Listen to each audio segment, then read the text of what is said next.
This round of questions is going to be based on a scenario which we think is quite plausible, that any of you as president might well end up facing. It concerns Iran, and these are the circumstances.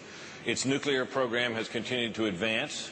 UN weapons inspectors have now saying that it appears that Iran is on the verge of being able to produce and may even be producing nuclear weapons. Iran has suspended its cooperation with the UN nuclear agency and asked the inspectors to leave the country. Cross-border incidents in Iraq involving elements of the Revolutionary Guards have continued to increase and are a continuing problem for U.S. forces there and for the Iraqis as well. The UN Security Council has imposed some economic sanctions on Iran, but has refused to authorize the use of force against that country. In addition, the threats by Iran's leader against Israel have become more pronounced and more extreme. What do you do? Congressman Paul. Well, one thing I would remember very clearly is the president doesn't have the authority to go to war.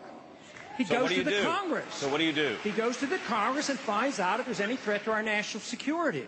And thinking back to the 1960s, when I was in the Air Force for 5 years, and there was a Cold War going on, and the Soviets had 40,000, and we stood them down, and we didn't have to have a nuclear confrontation, I would say that we should go very cautiously. We should back off. We should be talking to Iran right now. We shouldn't be looking for the opportunity to attack them.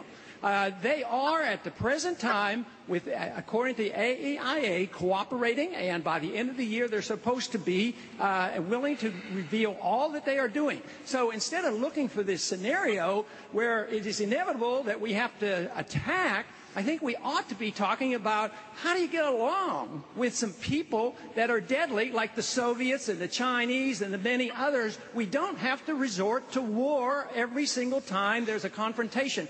They are not a threat to Israel. Israel has 200 or 300 nuclear missiles, and they can take care of themselves. So you shouldn't assume that we have to jump in and go to war, and we certainly shouldn't do it without the consent of the Congress. Thank you, sir. Thank you. I would say that essentially they're all wrong on this. They're sort of leading up. The administration is cooking the books, the intelligence on Iran. And we're playing into this, and I'm very concerned. I would hope that Congress would pass a resolution saying, no, under no circumstances do you invade Iran. Stop and think. What have they done to us? They're giving us intelligence saying that they're destroying our troops.